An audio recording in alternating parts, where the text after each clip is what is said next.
Lakers coming off their first back-to-back home losses of the season, and those were against losing teams. This is against a playoff team in Washington, and that brought David Beckham out for a courtside seat. Maybe we can give him better luck than he does to the Galaxy. Deshaun Stevenson had a great night. He had 27, 8 of them from long range. Great passing by the Lakers. Moving around, Sasha Vujacic loves the three. He had 20 in the game, 6 of them from long range. Then the bench active. Luke Walton stuffed in consecutive games. When's the last time that happened? Wow.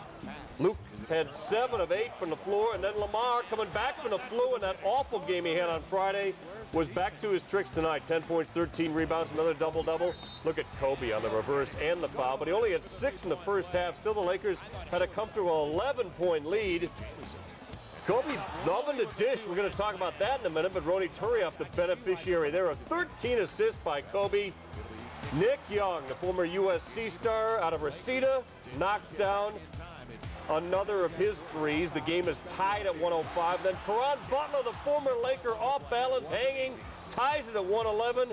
We end up in overtime. And Young, who loves to play in front of his home crowd, has a career-best 27, puts him up again. The Lakers cut into it in OT. This is the shot that didn't win it at regulation, but goes for Derek Fisher this time, but it's only a 2 and not a 3. Then they start adding him at the free throw line. They're up 4. Butler banks home a prayer, and it is way off mark. And finally, Walton with 2 stuffs in one game. What's going on? Luke is back.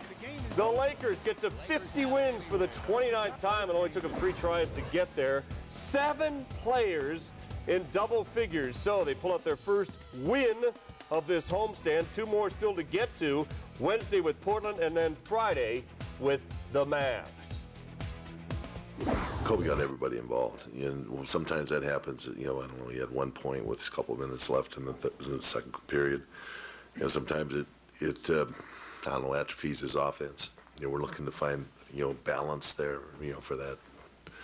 But, it obviously made a difference. His teammates stepped up and hit shots. Kobe doing what he had to do. He tried to win it by himself on Friday, and that didn't work. They've launched 72 threes the last 2 games, but these were a little more efficient than last night. They were, and I think the execution was better, and that's why they were able to get some shots up. But Kobe, 13 assists tonight, really got players involved, particularly Sasha. I mean, as you mentioned, they shot 33% against Memphis, and tonight they really looked for the shots. Luke Walton really stepping it up, the bench stepping it up. I think 45 points from that bench tonight. So that was key for the Lakers. As you see Derek Fisher, still efficient from outside, but the Lakers, without a center, you try to give them a little bit of, doubt, a little bit of, sympathy, but you don't lose at home. But I think collectively they kept it together with the bench, and, Luke Walton particularly coming back. It's great to have him back now going into the playoffs as opposed to what he was doing the last few weeks. Yeah, he hit 7 of 8. They were efficient. Points in the paint have been killing them during this recent tough stretch, but even Ronny had a good game tonight because they were dishing, especially Kobe. But the 3 is becoming a thing they need when they don't have that presence in the middle. Well, particularly with Kobe, because he's going to draw a lot of attention. So the drive and kick is there. It's there for Sasha. Obviously, it's there for Derek Fisher. And it's there, for some other players as well. Walton, who used to lead the league in three-point shooting for a little while, is starting to hit. So that's becoming a big part of their offense until they get Andrew or Pau Gasol back. Chris Mim, a little bit, not ready yet, but they need that 3-ball to compensate for some of the injuries that they have. Yeah, 14 of 27, so hit better than half of their threes tonight. And even though the Lakers finally got a win, their defense continues to be a sieve on this homestand. Lakers last 3 games, a win and 2 losses. They're scoring 110, giving up 114 a game, and letting the opposition hit nearly half their shots. That's going to have to get better against Portland and Dallas.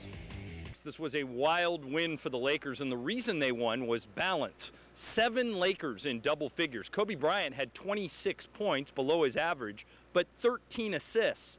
The guys who came through tonight were Sasha Vujacic, who had 20, and Luke Walton, who added 19, both off the bench. I think, like I said before, probably 10 games ago we played the best basketball of the season, and when we play like that, when we share the basketball, when we play together on defense and on offense, when everybody is involved, we are really hard to beat. And if we continue like that, I mean, they had an amazing game tonight, so it was kind of hard, to keep up. But the outcome was good, and we're happy about it. I think that's when we're at our best, is when everybody's involved, getting open shots.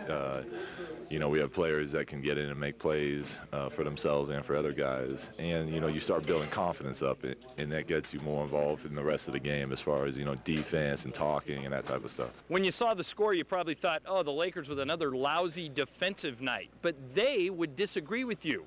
As a matter of fact, Kobe Bryant told us the Lakers played pretty good defensively. We did everything we wanted to do. We stopped penetration, close out to the shooters, get a hand in their face. They shot 56% from threes. You kind of got to live with that. The Lakers will take tomorrow off, many of them participating in the team's charity golf tournament, and then back to practice Tuesday. Their next game is here Wednesday night against Portland. With the Lakers at Staples Center, I'm John Ireland. Back to you in the studio.